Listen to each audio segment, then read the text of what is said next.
Friends, welcome to my channel. ಇವತ್ತಿನ ವಿಡಿಯೋದಲ್ಲಿ ಕಡಲೆ ಬೀಜದ ಚಟ್ನಿ ಮಾಡೋದು ತೋರಿಸ್ತಾ ಇದ್ದೀನಿ.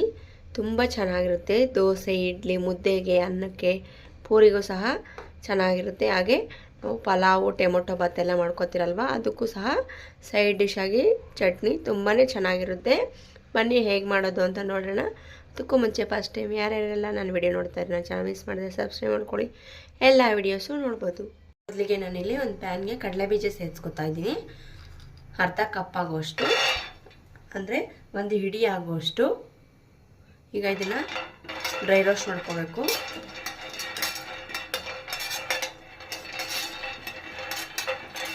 ಜಾಸ್ತಿ ಸೇದಿಸ್ಕೋಬಾರ್ದು, ಚಟ್ನಿ ಬ್ಲ್ಯಾಕ್ ಆಗಿಬಿಡುತ್ತೆ ಮತ್ತು ರುಚಿನೂ ಕಡಿಮೆ ಆಗಿಬಿಡುತ್ತೆ. ನೋಡಿ, ಈ ರೀತಿ ಮೀಡಿಯಮಾಗಿ ರೋಸ್ಟ್ ಮಾಡ್ಕೋಬೇಕು. ಈಗ ಇದನ್ನು ಸೈಡ್ಗೆ ತೆಗೆದಿಟ್ಕೊಳ್ಳೋಣ. ಮತ್ತು ನಾನು ಎಣ್ಣೆ ಸೇರಿಸ್ಕೊತಾ ಇದ್ದೀನಿ. ಅದೇ ಪ್ಯಾನ್ಗೆ 2 ಸ್ಪೂನ್ ಆಗುವಷ್ಟು ಎಣ್ಣೆ ಕಾದ ನಂತರ ಒಂದು ಬೆಳ್ಳುಳ್ಳಿನ ಬಿಡಿಸಿ ಸೇರಿಸ್ಕೊತಾ ಇದ್ದೀನಿ. ನಂತರ ಅರ್ಧ ಈರುಳ್ಳಿ ಸೇರಿಸ್ಕೊತಾ ಇದ್ದೀನಿ. ಖಾರಕ್ಕೆ ಒಣಮೆಣಸಿನಕಾಯಿ ಸೇರಿಸ್ಕೊತಾ ಇದ್ದೀನಿ, 4ರಿಂದ 5 ಆಗುವಷ್ಟು. ಈಗ ಇದನ್ನು ಗೋಲ್ಡನ್ ಕಲರ್ ಬರೋವರೆಗೂ ಎಲ್ಲನೂ ಫ್ರೈ ಮಾಡ್ಕೋಬೇಕು. ನೋಡಿ, ಈ ರೀತಿ ಫ್ರೈ ಮಾಡ್ಕೋಬೇಕು. ನಂತರ ಇದಕ್ಕೆ ನಾನಿಲ್ಲಿ ಒಂದು ಹಿಡಿ ಆಗುವಷ್ಟು ಪುದೀನ ಸೇರಿಸ್ತಾ ಇದ್ದೀನಿ. ಇದು ಸಹ ಚೆನ್ನಾಗಿ ಫ್ರೈ ಮಾಡ್ಕೋಬೇಕು.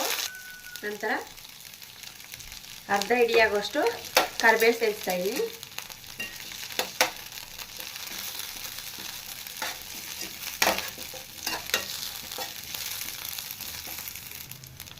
ನಂತರ ಒಂದು ಹಿಡಿ ಆಗುವಷ್ಟು ಹುರ್ಗಡ್ಲೆ ಸೇರಿಸ್ಕೊತಾ ಇದ್ದೀನಿ.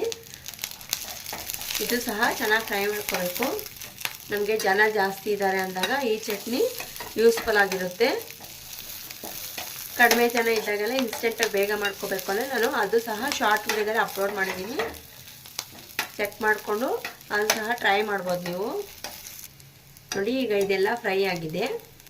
ಈಗ ನೋಡಿ, ಕಡಲೆ ಬೀಜದಲ್ಲಿ ಸಿಪ್ಪೆ ತೆಗಿಬೇಕು. ಹಾಗೆ ಸೇರಿಸ್ಕೊಂಡು ಕಡಿಮೆ ಆಗಿಬಿಡುತ್ತೆ ಚಟ್ನಿ ಅನ್ನೋದು, ಟೇಸ್ಟ್ ಇರಲ್ಲ. ಈಗ ನೋಡಿ, ಮಿಕ್ಸಿ ಜಾರಿಗೆ ಸೇರಿಸ್ಕೊತಾ ಇದ್ದೀನಿ. ಈಗ ಹುರಿದಿರೋಂಥ ಸ್ಪೈಸಸ್ ಎಲ್ಲ ಆ್ಯಡ್ ಮಾಡ್ತಾ ಇದ್ದೀನಿ. ಒಂದು ಹಿಡಿ ಆಗೋಷ್ಟು ತೆಂಗಿನಕಾಯಿ ತುರಿ ಸೇರಿಸ್ತಾ ಇದ್ದೀನಿ. ಒಂದು ಅರ್ಧ ಸ್ಪೂನ್ ಆಗೋಷ್ಟು ಜೀರಿಗೆ. ನಂತರ ಸ್ವಲ್ಪ ಹುಣಸೆಹಣ್ಣು ಸೇರಿಸ್ತಾ ಇದ್ದೀನಿ. ರುಚಿಗೆ ತಕ್ಕಷ್ಟು ಉಪ್ಪು ಸೇರಿಸ್ಕೊಂಡು ಸ್ವಲ್ಪ ನೀರು ಸೇರಿಸ್ಕೊಂಡು ಇದನ್ನು ನುಣ್ಣಗೆ ರುಬ್ಕೋಬೇಕು. ನೋಡಿ, ಇದು ರುಬ್ಕೊಂಡಿದ್ದಾಗಿದೆ. ಇದಕ್ಕೆ ಕೊನೆಯದಾಗಿ ಕೊತ್ತಂಬರಿ ಸೊಪ್ಪು ಸೇರಿಸ್ಕೊಂಡು ರುಬ್ಕೋತಾ ಇದ್ದೀನಿ. ಮತ್ತೆ ಇದನ್ನು ಕೊನೆಯದಾಗಿ ಸೇರಿಸೋದ್ರಿಂದ ರುಚಿ ತುಂಬಾ ಚೆನ್ನಾಗಿರುತ್ತೆ. ನೋಡಿ, ಚಟ್ನಿ ರೆಡಿಯಾಗಿದೆ. ಈ ಚಟ್ನಿ ದೋಸೆಗೆ, ಅನ್ನ, ಮುದ್ದೆ, ಇಡ್ಲಿ ತುಂಬಾ ಚೆನ್ನಾಗಿರುತ್ತೆ. ಇದಕ್ಕೆ ನೀವು ಬೇಕಾದರೆ ಒಗ್ಗರಣೆ ಸಹ ಕೊಡ್ಕೋಬೋದು, ಇಲ್ಲಾಂದರೆ ಹಾಗೆ ತಿಂದರೆ ಚೆನ್ನಾಗಿರುತ್ತೆ. ನೀವು ಕೈ ಇಡಿಸಿದ್ರೆ ಒಂದು ದಿನ ಪೂರ್ತಿ ಇರುತ್ತೆ ಈ ಚಟ್ನಿ. ಫ್ರಿಜ್ಜಲ್ಲಿಟ್ಟರೆ 2 ದಿನ ಆದರೂ ಸ್ಟೋರ್ ಮಾಡಿ ಇಟ್ಕೋಬೋದು.